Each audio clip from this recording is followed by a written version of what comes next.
परमेश्वर की पवित्र बुलाहटों में बपतिस्मा है।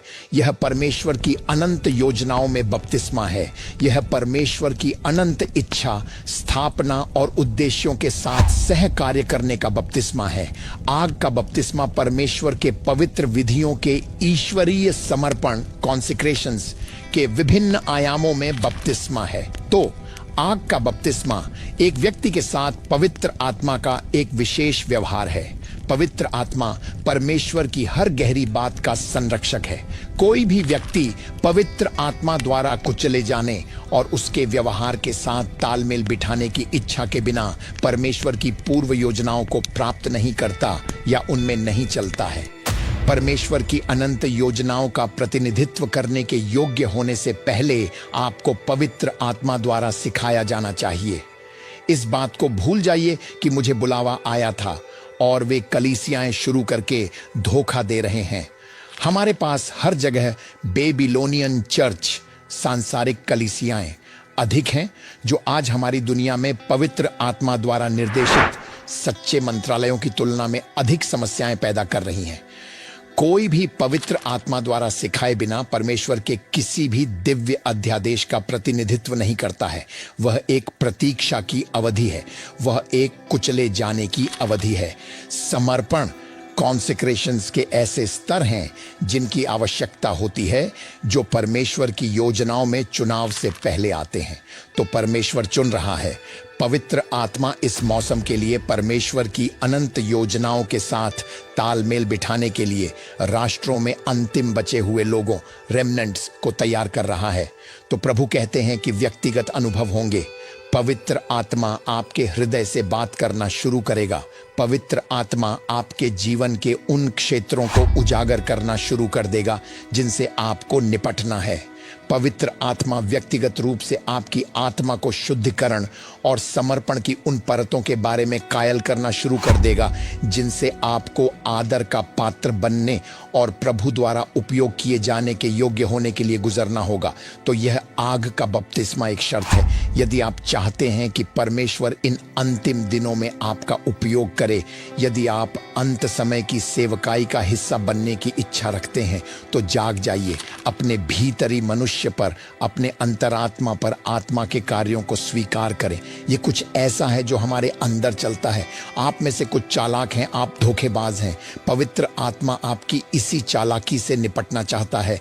आप में से कुछ जोड़ तोड़ करने वाले, मैनिपुलेटिव हैं। आप में से कुछ असुरक्षित, इनसिक्योर्ड हैं। आप में से कुछ लालच, क्रोध और क्षमा न करने की भावना से भरे हैं। आप में से कुछ यौन पाप, यौन गतिविधियों और नरक की धड़कन से उठी लालसाओं से भरे हैं। परमेश्वर आपको ऐसी शैतानी इच्छाओं, अक्षमता, लालच, लोभ, जोड़ तोड़ के साथ इस्तेमाल नहीं कर सकता जहां आपका दिल शुद्ध और सरल नहीं है। बाइबल हृदय की सादगी, मसीह के हृदय, निर्दोषता के हृदय, एक बच्चे के हृदय की बात करती है। जब तक 50, 60, 45, 30, 29 वर्ष के वयस्क का दिल एक बच्चे जैसा ना हो जाए, वह इन अंतिम दिनों में परमेश्वर द्वारा इस्तेमाल नहीं किया जा सकता। मुझे परवाह नहीं है कि आप कौन हैं। आग के बपतिस्मा का एक हिस्सा आपके दिल को एक बच्चे के दिल जैसा बनाना है। जब तक वह दिल पवित्र आत्मा की आग की उपस्थिति के माध्यम से विकसित नहीं होता, तब तक परमेश्वर द्वारा आपका उपयोग नहीं किया जाएगा, क्योंकि अपराध, ऑफेंसेस आपके दिल को भ्रष्ट कर देंगे। लालच आपके दिल को भ्रष्ट कर देगा। गपशप आपके दिल को भ्रष्ट कर देगी। कलीसिया के लोगों के बीच की मुसीबतें आपके दिल को भ्रष्ट कर देंगी। आप शक्ति की तलाश करने लगते हैं। ओह, उसने ऐसा इसीलिए किया क्योंकि, जैसे कि कोई मनुष्य उसे रोक सकता है जो परमेश्वर कहता है कि आप हैं। आपकी हिम्मत कैसे हुई यह सोचने की कि किसी ने आपके बारे में जो कहा वह उसे रोक सकता है जो परमेश्वर आपके लिए करने वाला है। जब किसी चमत्कार या किसी पद पर अनंत काल में आपका नाम लिखा होता है, तो कोई भी मानवीय हस्तक्षेप उसे रोक या बाधित नहीं कर सकता जो परमेश्वर के पास आपके लिए है। समस्या यह है कि आपके पास बच्चे जैसा दिल नहीं है। आपके पास वह दिल नहीं है जो पूरी तरह भरोसा करता है। एक बच्चे को एक निश्चित ऊंचाई पर खड़े होने के लिए कहें और पिताजी कहें कूदो, वह बच्चा 2 बार नहीं सोचेगा। वह बच्चा पिताजी पर कूद जाएगा क्योंकि उसे यह भरोसा है कि पिताजी मुझसे प्यार करते हैं और पिताजी मुझे फर्श पर गिरने नहीं देंगे। क्या आप मुझे सुन रहे हैं? वह एक बच्चे का दिल है। एक बच्चे के दिल में कोई पूर्व धारणा नहीं होती है। एक बच्चे का दिल शुद्ध, पवित्र और निष्कलंक होता है। और यही वह चीज है जो पवित्र आत्मा की आग हमारे जीवन में लाएगी, जहां हम परमेश्वर पर पूरी तरह भरोसा कर रहे हैं और कोई भ्रष्टाचार नहीं, नरक के गड्ढे से कोई घुसपैठ नहीं। और पवित्र आत्मा, पवित्रीकरण का बपतिस्मा, पहला बपतिस्मा धर्मी ठहराए जाने, जस्टिफिकेशन का बपतिस्मा था, जो हमारे अंदर धार्मिकता का उपहार लाया। यह कार्यों के बिना अनुग्रह से है। जब आपका नया जन्म हुआ तो आपने मसीह के पुनरुत्थान के द्वारा धर्मी ठहराए जाने से धार्मिकता का उपहार प्राप्त किया। आपने यीशु मसीह के पुनरुत्थान में अपना विश्वास रखा, जिसने आपको परमेश्वर की दृष्टि में धर्मी ठहराया, और उस औचित्य ने आपको धार्मिकता का उपहार दिया। और आपको एक बपतिस्मा में, एक प्रभु में, मसीह में बपतिस्मा दिया गया, एक लहू से धोया गया, और वह लहू यीशु मसीह का लहू है।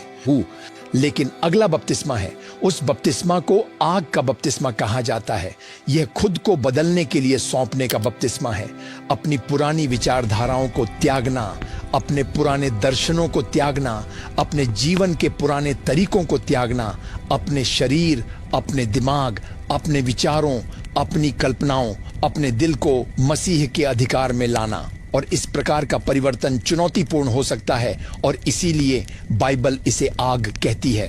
तो जिसे हम पवित्रीकरण का बपतिस्मा कहते हैं, वह शुद्धिकरण का बपतिस्मा है, हमारे कार्यों से शुद्ध होने का, हमारी वासनाओं, लालच, धोखे, जीवन के अपवित्र तरीकों से शुद्ध होना।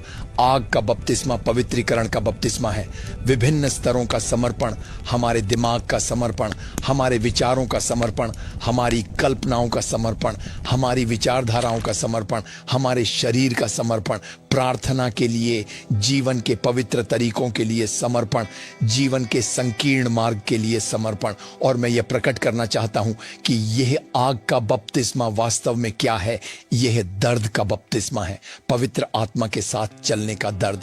अब पवित्र आत्मा को प्राप्त करना एक बात है, पवित्र आत्मा के साथ चलना दूसरा आयाम है। पवित्र आत्मा के साथ चलना केवल तभी संभव है जब हम अपनी इच्छा को त्यागने और बलिदान करने के लिए तैयार हों।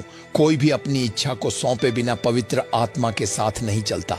मैं इसे फिर से कहूंगा, कोई भी अपनी इच्छा को सौंपे बिना पवित्र आत्मा के साथ काम नहीं करता। आपकी इच्छा का एक निश्चित हिस्सा परमेश्वर के पवित्र अध्यादेशों की मांगों के आगे झुकना होगा। अब परमेश्वर का तीसरा व्यक्तित्व केवल आत्मा के रूप में नहीं आया, उसे हमारे पास पवित्र आत्मा के रूप में भेजा गया था। पवित्र आत्मा, इसीलिए वह हमें पवित्रता की यात्रा पर ले जाने के लिए आता है। वह हमारे दिमाग को पवित्र बनने में मदद करने के लिए आता है। वह हमारे विचारों को पवित्र बनने में मदद करने के लिए आता है। वह हमारी कल्पनाओं को पवित्र बनने में मदद करने के लिए आता है। वह हमारे आचरण को पवित्र बनने में मदद करने के लिए आता है। वह यह सुनिश्चित करने के लिए आता है कि हमारी जीभ, हमारे मुंह के शब्द पवित्र हों। वह यह सुनिश्चित करने के लिए आता है कि हमारे दिल की कल्पनाएं पवित्र हों।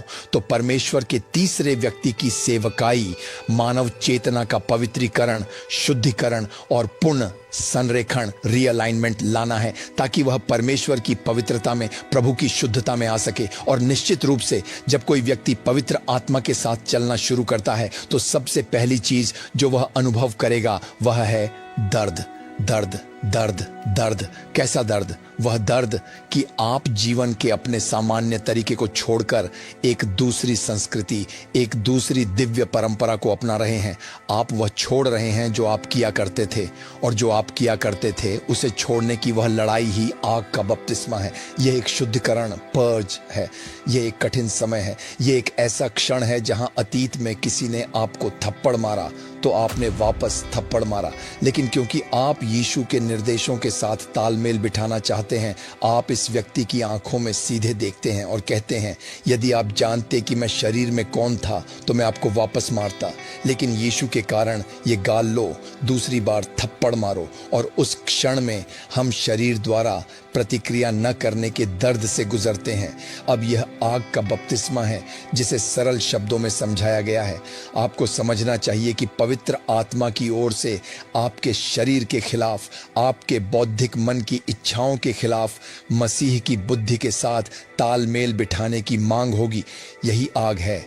यह चुनौतीपूर्ण हो सकता है, यह कठिन हो सकता है, यह बलिदान मांग सकता है, यह मांग करने वाला हो सकता है। तो यह दर्द का बपतिस्मा है। आग का बपतिस्मा पवित्र आत्मा के साथ चलने के दर्द का बपतिस्मा है। आग का बपतिस्मा इसे परमेश्वर के तरीके से करने का बपतिस्मा है, मनुष्य के तरीके से नहीं। इसे पवित्र आत्मा के तरीके से करना, मानवीय इंद्रियों के तरीके से नहीं। कभी कभी आप खुद को ऐसी चीजें करते हुए देखते हैं जो समझ से बाहर हैं, ऐसी चीजें जो मूर्खतापूर्ण हैं, ऐसी चीजें जिनके लिए एक प्राकृतिक आदमी कहेगा तुम्हारी ऐसा करने की हिम्मत कैसे हुई। फिर भी क्योंकि आप पवित्र आत्मा के प्रकाश में चल रहे हैं, यह आपको मनुष्य के सामने मूर्ख दिखा सकता है, लेकिन परमेश्वर की दृष्टि में आप बुद्धिमान हैं। आग का बपतिस्मा अस्वीकृति, रिजेक्शन का बपतिस्मा है, अकेलेपन का बपतिस्मा है और समर्पण का बपतिस्मा है। समर्पण का अकेलापन, मसीह के प्रति आज्ञाकारिता का अकेलापन।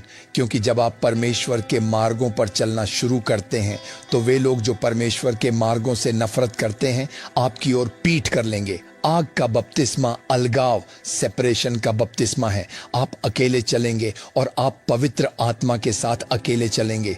अस्वीकृति आएगी, नफरत आएगी, गालियां आएंगी, दोस्त चले जाएंगे, कुछ आपको गलत समझेंगे। जब आप आग के रूप में पवित्र आत्मा के साथ चलना शुरू करेंगे, वह अलगाव है, वह व्यवहार है, वह परमेश्वर के पवित्र अध्यादेशों के साथ तालमेल बिठाने के लिए समर्पण का रेगिस्तान, विल्डरनेस है। आग का बपतिस्मा अलग होने के दर्द का बपतिस्मा है। बाइबल हमें विचित्र, पेक्यूलियर लोग कहती हैं, अलग होना।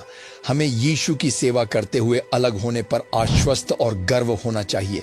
हमें अपने समय में दानियेल बनना होगा। कभी कभी हमें अपने विश्वास को सार्वजनिक करना चाहिए। यहाँ आप में से कुछ ऐसे हैं, आप अपना विश्वास नहीं बताते, आप काम पर यह घोषित नहीं करते कि आप कौन हैं। कुछ लोग आपके रास्ते में आते हैं और आप अपने विश्वास और यीशु में भरोसे से कतराने लगते हैं, क्योंकि आप एक धार्मिक कट्टरपंथी के रूप में नहीं देखे जाना चाहते। दानियेल को सार्वजनिक रूप से प्रार्थना न करने के लिए कहा गया था और उसने कहा, नहीं, आप मेरे विश्वास को नहीं रोक सकते। मैं राजा की ईमानदारी से सेवा करता हूं, लेकिन राजा मसीह में मेरे विश्वास और परंपरा को नहीं रोक सकता। राजा का कानून परमेश्वर के प्रति मेरी प्रतिबद्धता और परंपराओं पर आपत्ति नहीं कर सकता या बाधा नहीं डाल सकता। और उन्होंने कहा, यदि तुम ऐसा करोगे तो तुम्हें मार दिया जाएगा। मैंने कहा, मुझे परवाह नहीं है, मैं प्रार्थना करूंगा। और अगले दिन वह सार्वजनिक रूप से प्रार्थना कर रहा था और उसे शेरों की मांद में डाल दिया गया और परमेश्वर ने उसे बचाया। मैं इसी बारे में बात कर रहा हूं। आग का बपतिस्मा मसीह में आपके विश्वास के लिए सताव, परसिक्यूशन का बपतिस्मा है। आपको उस सभी दर्द से गुजरने के लिए तैयार रहना चाहिए जो मसीह में धार्मिकता और पवित्र जीवन से जुड़ा है। मुझे यकीन नहीं है कि क्या यह पीढ़ी वास्तव में सच्चाई में यीशु की सेवा करना चाहती है। वे होठों से यीशु की सेवा करना चाहते हैं, मुंह से पूरी दुनिया में केवल जुबानी मसीही। आग का बपतिस्मा दर्द का बपतिस्मा है, प्राकृतिक तरीकों के खिलाफ जाने का। यशायाह की पुस्तक 43:2, उसने कहा, जब तू जल में होकर जाए मैं तेरे संग संग रहूंगा, और जब तू नदियों में होकर चले तो वे तुझे न डुबा सकेंगी। जब तू आग में होकर चले, चिल्लाओ इसे, चिल्लाओ, जब तू आग में होकर चले, तुम आग से गुजरोगे। हर कोई आग से गुजरेगा। पवित्र आत्मा आग का बपतिस्मा लाता है, दर्द का बपतिस्मा। दर्द क्या है? अपने नए संस्करण को जन्म देने का दर्द, नए मनुष्य को पहनने का दर्द, धार्मिकता में चलने का दर्द, पाप, वासना और अनैतिकता से स्वतंत्रता का दर्द, कठिन निर्णय लेने का दर्द, सही निर्णय लेने का दर्द, कुछ बेवकूफ लोगों को अपने जीवन से काटने का दर्द, दरवाजे बंद करने का दर्द। अब आप कुछ लोगों से प्यार करते हैं, लेकिन क्योंकि ये लोग परमेश्वर के नहीं हैं, आपको रिश्ते को बंद करने के दर्द से गुजरना होगा। यह कहता है कि जब आप आग से गुजरते हैं, अपनी यौन इच्छाओं को अनदेखा करने का दर्द जब वे उठती हैं, मैं इसे फिर नहीं करूंगा, चाहे यह कितना भी कठिन हो, चाहे कितना भी दर्दनाक हो, चाहे मेरी इच्छाएं इसकी कितनी भी चाहत रखें, मैं अनैतिकता के किसी भी कार्य को अपने शरीर के माध्यम से और आगे व्यक्त नहीं होने दूंगा। तो एक चुनौतीपूर्ण क्षण आने वाला है जहां शैतान विचार, चित्र और सभी प्रकार के पापपूर्ण दबाव भेजेगा। जब वह दबाव आता है और आप कहते हैं नहीं, मैं अपने शरीर को अशुद्ध नहीं करूंगा, मैं इस अशुद्ध औरत को नहीं करने दूंगा, मैं इस अशुद्ध आदमी को नहीं करने दूंगा, मैं अपने स्कूल या काम पर इस दोस्त को, जो भी वे हैं, मुझे और अशुद्ध नहीं करने दूंगा। और यदि मुझे समर्पण के दर्द से गुजरना है तो मैं इससे गुजरने के लिए खड़ा हूं। मैं फिर कभी अनैतिकता से अपने शरीर को नहीं खिलाऊंगा, मैं फिर कभी व्यभिचार से अपने शरीर को नहीं खिलाऊंगा, मैं आज के बाद से व्यभिचार को नहीं पालूंगा, मैं परस्त्री गमन को नहीं पालूंगा, मैं गपशप को नहीं पालूंगा, मैं लालच, लोभ, असुरक्षा, क्रोध को नहीं पालूंगा। क्या आप मुझे सुन रहे हैं? मैं इसे नहीं खिलाऊंगा। यही आग का बपतिस्मा है। जब आप सभी बाधाओं के खिलाफ परमेश्वर के वचन का पक्ष लेते हैं। आज इस वीडियो में इतना ही। अगर आपको आज